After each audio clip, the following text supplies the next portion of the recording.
everyone, welcome to the class. Today's class we are going to discuss about the polymer sciences and important discussion. Content of the topic is polymer structure. We are going to study today about the polymer structure, classification and properties of polymers, thermodynamics of polymer solution, what is phase separation, and polymers in solid state, applications of polymers in pharmaceutical formulations. Coming to the definition for polymer science. Polymer science has been the backbone for the development of new formulation since past few years, and its advances have led to development of several applications in pharmaceutical sciences. The reaction involving combination of two or more monomers units to form a long chain polymer, which is called as a polymerization. So the definition we have understood that the polymer science is not a new study. It is one of the past few years ago. This studies has been done in the development of a new formulation product. It plays a vital role, important role in the formation of a dosage form. The reaction involves combination of two or more monomer units to form a long chain polymers, which is termed as polymerization. Now coming to the structure, how the structure of polymers are. You can see here in the image.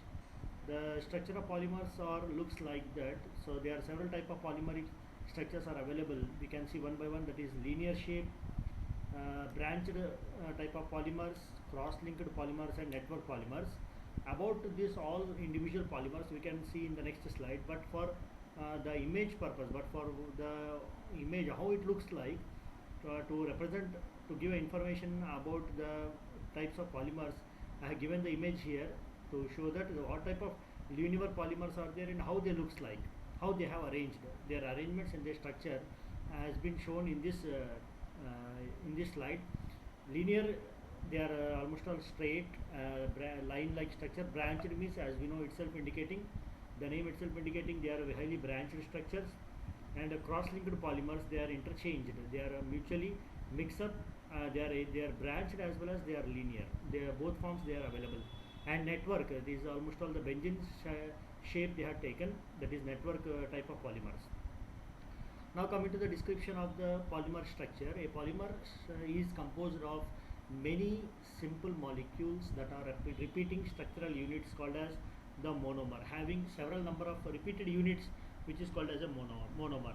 A single polymer molecule may consist of hundreds to a million monomer.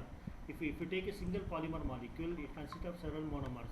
The branched, these are the monomers, and they are varying from several hundred to millions of monomers are available in a single polymer molecule, and they are linear, they are branched, as well as they are network type structures. The copolymers are the polymers which are composed of two or more different type of monomers. So in a single polymer, we are observing 7 millions, hundreds to millions of monomer. But in copolymers, we can found such type of monomers are different types, or they are arranged. Two or more forms are available in a copolymer. But whereas in a single polymer, a single monomer is available. But that single monomer, it's ranging from 100 to millions of monomers available in normal polymer, whereas in copolymers it is considered like the type of monomers, either single or more, multiple monomers are available in a copolymer. Now we can see here one by one, that is what is the linear polymer, branched polymer, cross-linked polymers and network polymer. So these polymers can be explained here in detail, whereas in the previous slide we have understand about the images or the structure of the polymers, what are the different shapes of the polymers we have seen there. But in this slide we are trying to understand individually what is about linear polymer, what about branched, what about cross-linked polymer and network polymers and all. Now if we take one by one, the first line we can understand here what is a linear polymer. A linear polymer is a long continuous chain of carbon bonds with the remaining two valency bonds attached primarily to hydrogen or another relatively small hydrocarbon moiety. From the structure, we can say that nylon is a linear polymer. If you understand, if you read this sentence, we will come to understand that These are the long continuous change. A linear means it is a long continuous, as we have seen in the image also. They are straight in line. They are very long straight chain having a carbon-carbon bonds. Mean what? In between the two monomers, there is a carbon-carbon bonds are available with the remaining two valency bonds attached primarily to the hydrogen or another relatively small hydrogen moiety. Whereas the primary bond is the valency bond which is attached to the hydrogen moiety. From the structure, we can say that the nylon is the linear polymer. The example we can say for the linear type of polymers are the nylon. So in the linear polymer, what you arrange, understand here, it is a long type of polymers having carbon-carbon chain attached to the primary valency bond with the hydrogen. Example for the linear polymers we have given, that is the nylon. Coming to the branched polymers, these branched polymers are defined as having secondary polymer chain. So in the earlier we have discussed about the primary polymers chain, but here in the secondary polymer chains which are linked to a primary backbone, resulting in a variety of polymers architecture such as star, H-shaped, pom-pom and comb-shaped polymers are available, which we can see in the branched polymers. These branched polymers are having the secondary polymeric chain. They consist of a secondary polymeric chain. Next one is the cross-linked polymers. So these cross-linked polymers, the material becomes, in these cross-linked polymers, the material becomes more rigid, because in these cross-linked polymers, the polymers chain has been arranged not only in the linear form or in the horizontal form or vertical form. In any way, in any forms, they are all the forms they are arranged. The material becomes more rigid because of this shape. It is become more tough, hard in nature. This type of polymers, they are the cross-linked polymers. In polymeric chemistry, when a synthetic polymer is said to be cross-linked, it usually means that the entire bulk of the polymer has been exposed to the cross-linking method. These cross-linked polymers are formed by the cross-linking method, where the polymers, where the monomers are arranged, or the cross-linking hydrogen carbon bonds are arranged not only in the linear fashion, they are arranged in the horizontal, vertical and crossly they are arranged. Because of these structures, the cross-linked polymers are very hard in nature. Low cross-linked densities increase the viscosities of polymer melts. Next, network polymers. These network polymers, the last type of polymer we are discussing. If you remember in the last slide, we have observed there the different shape of the different structure of the polymers. That is the last type of polymer. That is, as I told, it looks like as a benzene type of appearance, benzene-like appearance. These structures are observed. Network polymers are highly cross-linked materials in which some of the atoms valencies are satisfied by bonds that results in a three-dimensional structure. As I told in the previous slide, if you have observed in the previous slide, then we can understand that they are looks like a benzene-like appearance, highly cross-linked material. They are also involved in which some of the atoms and valences are satisfied by bonds that results in a three-dimensional structure. It appears as a three-dimensional structure. Now coming to the next properties, that is property of polymers.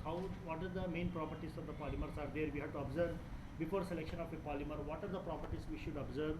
One is the mechanical property, tensile strength. In the mechanical property, if you see the bulk properties of a polymer are those most often of end use interest. These are the properties that indicates how the polymer actually behaves on a microscopic scale. By studying the mechanical properties, we can able to understand what is the macroscopic scale of the polymer, actually how it behaves. These all things can be understood from the mechanical properties. Next one is the tensile strength. The tensile strength of a material quantifies how much elongation stress the material will endure before failure. Means what is the withstand strength when the polymer is start extending, when the polymer starts stretching, at what level it is going to withstand its strength. To understand that one, we are studying the tensile strength. This is very important in application. They rely upon a polymer physical strength or durability. By studying the tensile strength, one can able to understand what is the durability of a polymer, means how long duration these polymers will withstand, and what is the physical strength of these polymers is there, that can able to understand from the tensile strength. Along with this, if you take the example, a rubber band with a higher tensile strength with which will hold a greater weight before snapping. Before snapping means before it is going for breaking, it will extend as long as possible. So in that way only the polymers can also be studied for their tensile strength. In general, the tensile strength increases with polymer chain length and cross-linking of the polymer chain. This tensile strength can be maintained or it can be achieved by increasing the polymer chain length. As we go on increase the length of the polymer chain, the tensile strength also increases, as well as the cross-linking of the polymer chain also increases. Means what here? This polymer chain should not arranged in the linear fashion. It should be arranged in the branched way or the other way, but not the linear way. Thereby what happen, if it is more cross-linking, more branch and more chain of the polymers are available, then the tensile strength will be that much very effective. If you see in the diagram here, there is a graphical representation, and strain means the pressure which is given to the polymer, and on the left hand side on the x-axis we can see the stress applied, and strain we can observe here. For plastic as well as elastomer, the difference between the brittle polymer, whatever the brittle polymers are there, they will withstand for more stress, whereas the plastic polymers, they will withstand for the stress, but they will not that much strain. So elastic moduli less than of metals. These elastomers, if you see here, it is having less stress, but it is having more strain, whereas plastic type of polymers having little bit, it is almost all above 30, we can see the megapascal MPa stress. After applying the stress up to the 30 megapascals, it will withstand. From there it will remain strain for up to 4 from the plastics. Tensile strength. So in the previous slide we have observed that the tensile strength, if you want to maintain the tensile strength, what we have told, I told that there should be having more polymer chains, more polymer chain length should be there. It should be in a, not like as a linear, it should be branched, it should be in the branched shape, then only we can achieve proper tensile strength. Otherwise it will become problem for the polymers to withstand the tensile strength. In this diagram also we can see one side we are applying stress and other end we can apply the strain. The elastomers, as we are observed here, it is having less stress, whereas having more strain. When compared to other brittle plastic, it is having more stress but less strain. It can withstand, but not for long duration it can withstand the tensile strength. Similarly, tough and strong plastic also having a little bit stress but not that much strain. Similarly, the hard and tough plastic, they are having proper strain we are observing, but not that much stress we are observing here. So by this graphical representation we have understood that what type of polymers are showing good tensile strength, and what type of substances are not having proper tensile strength. From this graphical representation we have understood. Coming to the transport property, the transport property such as diffusivity describes it how rapidly molecules move through the polymer matrix. These are very important in many applications of polymers for film and membranes. The movement of individual macromolecules occurs by a process which is called as reptation. By a process called as reptation, the movement of individual molecules can be observed. Normally, the transport properties such as the diffusivity, it describes how frequently, how rapidly, how vigorously the molecules move through the polymer matrix. They are very important in applications of the polymer. The movement of the individual macromolecules occur by the process called as reptation, in which each chain molecule is constrained by entanglement with a neighboring chain to move within a virtual tube. The theory of repetition can explain polymer molecule dynamic and viscoelasticity. Next, chemical properties. The attractive forces between polymer chain plays a large part in determining the polymer's property, that is attractive forces in between the polymer chain, which plays a greater role, important role in chemical properties. Because polymer chains are so long, they have much such interchange interaction per molecule, amplifying the effect of these interactions on the polymer properties in comparison to attraction between conventional molecules. So different side groups on the polymers can lend the polymer to ionic bonding or hydrogen bonding between its own chains. So these stronger forces typically result in higher tensile strength and higher crystalline melting point. Because of the presence of the ionic bonding or hydrogen bonding between the polymeric chain, it makes the polymer having high strength as well as more melting point. Thermodynamics of the polymeric solution. Now we can see the what is the effect of thermodynamics on the polymer solution. Polymer solutions are solutions containing dissolved polymers. The polymer solutions are, which are the solutions containing the dissolved polymers.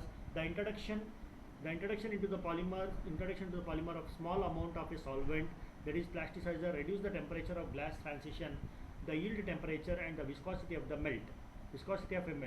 Thereby what happened, the polymer will remain stable and it will withstand, and it shows its property for longer time. A process for the preparation of a polymer solution comprises the steps of mixing of polymer with a solvent to swell the polymer in a solvent, cooling the swelled mixture, means after heating what happened, once the solution is heated, the polymer what happened, the polymer it starts swelling. Then what we are doing, we are cooling for that solution. Swelled mixture is going cooled, and then warming the cooled mixture to dissolve the polymer in the solvent. If you want to dissolve the polymer, first of all we have to go for heating, the polymer will swell. Again if we go for cooling, the normal, it will come back to normal position. Not only coming back to normal position, automatically it starts its solvent property, dissolving property is going to be increased. Phase separation. The study of phase separation in this in thin film. The study of phase separation in thin film. The study of phase separation in thin film of binary mixture is important because polymer blends often exhibit more desirable characteristics than individual homopolymer. Unfortunately, most blend components are also highly incompatible with each other and will demix. So what is the phase separation means? It is a study in which the film of the binary mixture is important because polymer blends often they will exhibit more desirable characteristics than the individual homopolymer. Unfortunately, most blends components are also highly incompatible with each other and also they will demix. The degree of separation is in blends will greatly affect the resulting morphology, which can have adverse effects on the mechanical and electrical properties of the resulting film, final film. So what we have to do here, what conventionally a phase separated film could exhibit more desirable characteristics, and being able to tune the resulting morphology with a tailored preparation techniques would improve beneficial. Therefore, understanding the mechanism that affects demixing morphology and to what degree of kinetics and dynamics are influenced are issue of considerable commercial interest. If you see the diagram here, phase separation, 2 nanophase, 1 phase and 2 macrophases are available. They are subclassified again into random copolymers, alternating copolymers. 2 nanophase, they are separately classified again into graft type blends. Their graft type blends are of two types: surface modification graft, regular graft copolymer. The regular graft copolymer further subclassified into 3 types: crystalline amorphous blocks, which is again multi-block copolymer, gradient block copolymer. Whereas crystalline amorphous block polyallomers and ionomers, multi-block polymers, copolymers are ionomers.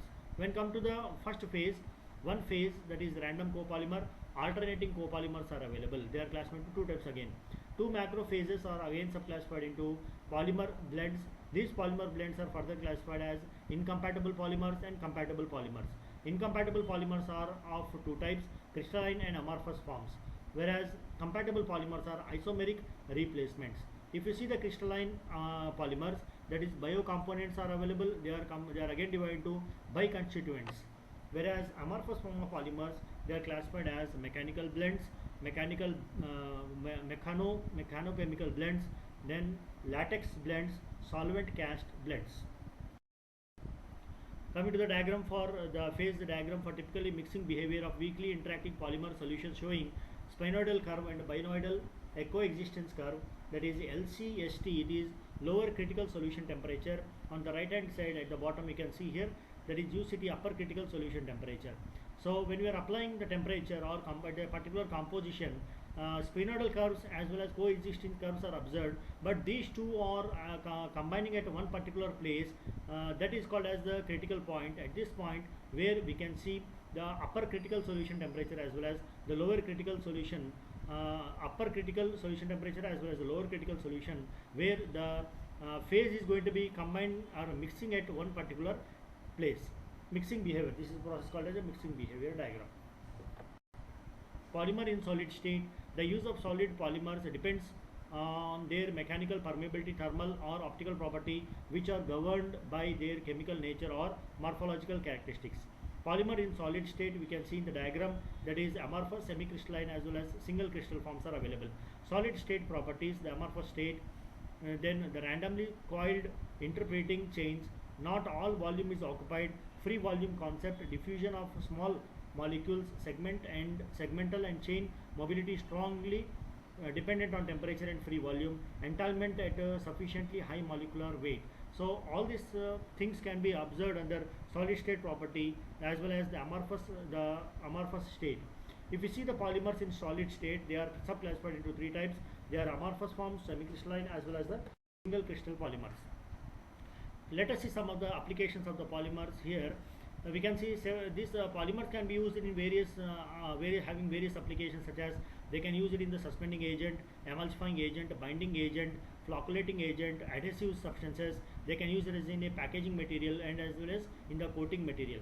Suspending agent, to remain suspend of the particles, we can use this as a polymer. Emulsifying agent, it used as a to mix the two phases, that is aqueous phase and the oil phase.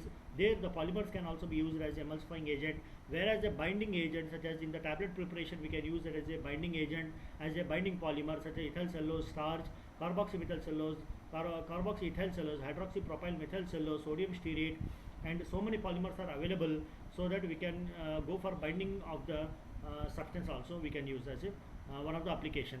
Coming to flocculating agents, where we can see the flocks in the suspensions also, the flocculating agents can be used, whereas the adhesive substances, for the addition of the other materials, we are using as a polymer. Next, packaging material also we can use the polymers, whereas coating materials, they are polymers. Several polymer coats are used for the entry coating, as well as in sustained release dosage forms also we are using the coating material, so that the drug release can be controlled at a predetermined time.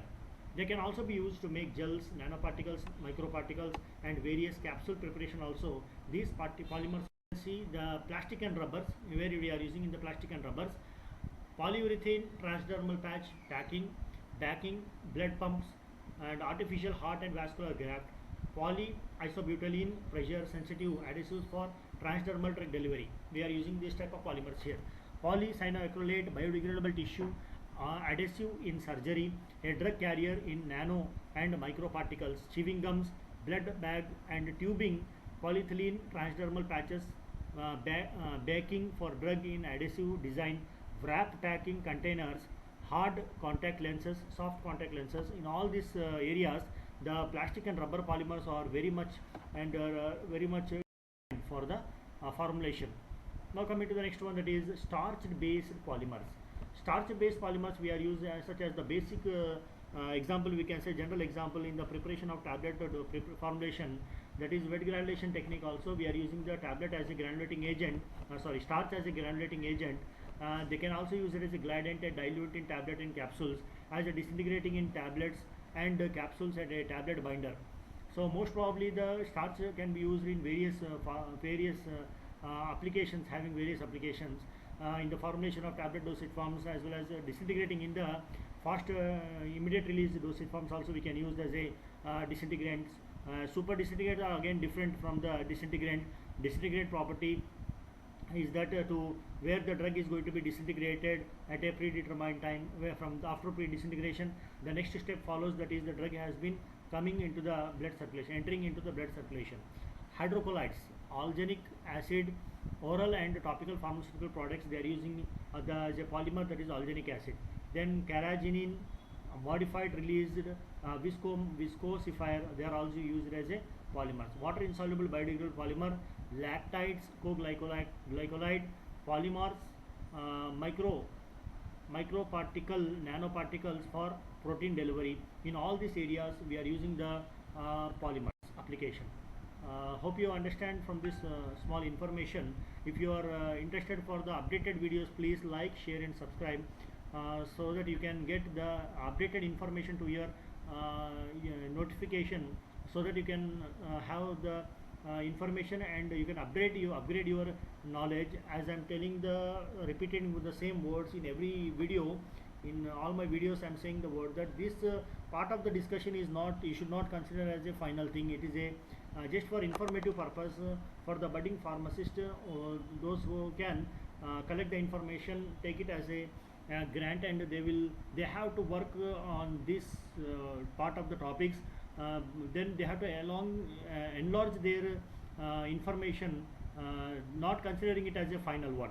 They have to upgrade the information by collecting various they have to take from the textbooks, various journals, other websites, internet option they have to use. They have to enlarge the discussion, then they have to go for final preparation. Thank you, and all. Thanks for being with us.